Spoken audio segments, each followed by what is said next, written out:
तो अपने पहले पॉइंट पे बात करते हैं कि कोचिंग हमें लेनी चाहिए या फिर नहीं। देखो, कोचिंग ना कोई मैजिक नहीं है और ना ही इसमें स्कैम है, बल्कि एक ये टूल का काम करती है तुम्हारी इस प्रिपरेशन में। और ये कोचिंग तुम्हारे लिए तब काम करती है जब तुम अपने आप को डिसिप्लिन नहीं समझते। दूसरा, तुम्हारा जो बेसिक है ना वो ठीक ना हो, वीक हो।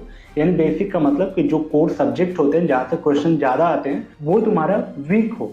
तुम्हें एक स्ट्रक्चर चाहिए इस पूरे प्रिपरेशन का कि मुझे कैसे स्टार्ट करनी है प्रिपरेशन, या फिर तुम अपनी स्टडी को तुरंत स्टार्ट नहीं कर पा रहे हो तो उसमें तुम्हें कोचिंग हेल्प करती है। लेकिन कोचिंग का रोल तब फेल हो जाता है जब तुम कोचिंग को सोल्यूशन समझते हो। तुम सोचते हो कोचिंग से सिलेक्शन हो जाएगा, तुम नोट्स का कलेक्शन देख के या पा के बहुत खुश हो जाते हो, तुम उनके सेशन लेते हो लेकिन प्रैक्टिस में नहीं उतारते उन लेक्चर्स को। देखो, कभी भी ना कोचिंग तुम्हें रिजल्ट नहीं देती, बल्कि तुम्हारा जो स्टडी टाइमिंग है ना और जो तुम्हारा एफर्ट है ना, सिस्टम है ना, प्रोसेस है ना तुम्हारा, वो तुम्हें रिजल्ट देता है। अगला पैरामीटर नोट्स।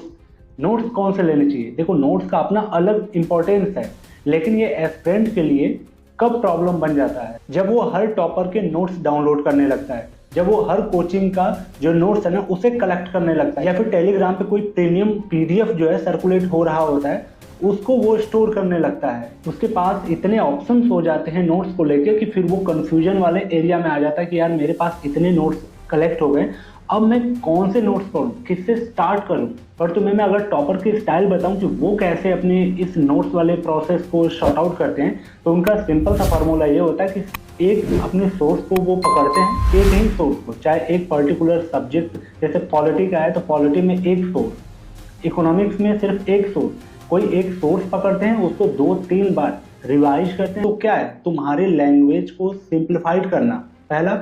दूसरा, तुम्हारे काम को इजी बनाना, यानी स्ट्रक्चर तुम्हें स्टडी मैप देना, तुम्हारी मेमोरी को फ्रेश करना।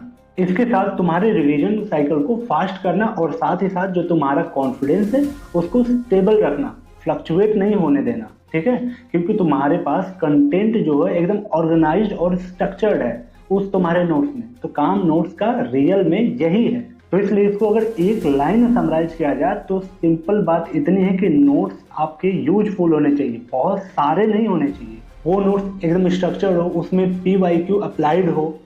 तो ये जो सारा स्ट्रक्चर बनता है यूट्यूब पे, ये तुम्हारे लिए बहुत डेंजरस बन जाएगा। यूट्यूब पे क्या है ना कि तुम्हें ऐसा लगेगा कि यार तुम बहुत ज़्यादा पढ़ रहे हो, तुम इस प्रोसेस में हो, लेकिन एक्चुअल में ये होता है कि सिर्फ तुम कंटेंट कंज्यूम कर रहे होते। तुम्हारा जो माइंड है ना वो स्टक हो जाता है बहुत ज़्यादा। अगर तुम वीडियो ही देखने लगोगे, तुम्हारा पेन कॉपी यूज अगर तुम नहीं कर रहे हो तो तुम YouTube को एज ए सप्लीमेंट समझो, एक हेल्पर टाइप का समझो। ठीक है, जो तुम्हारे प्रिपरेशन में कुछ वैल्यू एड ऑन कर दे, उस पर तुम डिपेंड मत हो जाओ। ठीक है, उसको तुम 10-10 घंटे सिर्फ वीडियो देख के डाटा या फिर कंटेंट कंज्यूम मत करो।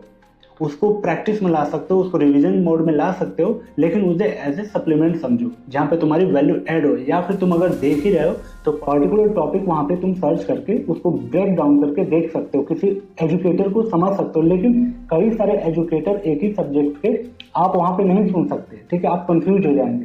तो इसलिए एक बार आप देख लो कि कौन कौन से एजुकेटर अच्छे हैं, उनमें से किसी एक को ही आपको सुनना है। अगर यूट्यूब की पढ़ाई कर रहे हो आप, तो अगर YouTube से पढ़ाई करो तो किसी एक अच्छे टीचर को वहाँ पे फॉलो करना है। जो टॉपर के मार्क्स में 70% रोल होता है उनके डेली रूटीन का होता है, उनके डिसिप्लिन का होता है। वो जो मॉक टेस्ट या टेस्ट सीरीज दिए है ना उसको कितना डिसिप्लिन से एनालाइज कर रहे हैं, इसका रोल होता है उनके मार्क्स में 70%। और सबसे बड़ा जो रोल होता है उनके मार्क्स में उनके मेंटल स्टेबिलिटी का होता है, उनके फ्लक्चुएशन का नहीं होता कि हाँ कभी इस टॉपर का इतनी वीडियो देख लिया, डिमोटिवेट हो गया या फिर मोटिवेट हो गया और बहुत ज़्यादा फायर हो गया अंदर से, आज मैं 10-12 घंटे पढ़ लूँगा, ऐसा कुछ नहीं। उनके दिमाग में एक स्टेबिलिटी होती है। तो सिंपल सा निष्कर्ष ये है कि आप उसको अपने यूटिलाइजेशन के हिसाब से देखो कि हाँ तुम्हें कोचिंग लेनी है, तुम्हें नीड है या नहीं। उन पैरामीटर पे चेक करना, नोट्स का पैरामीटर अपना चेक करना और लास्ट यूट्यूब का पैरामीटर आप देख लेना कि आपको कैसे यूज करना है। तो ये निष्कर्ष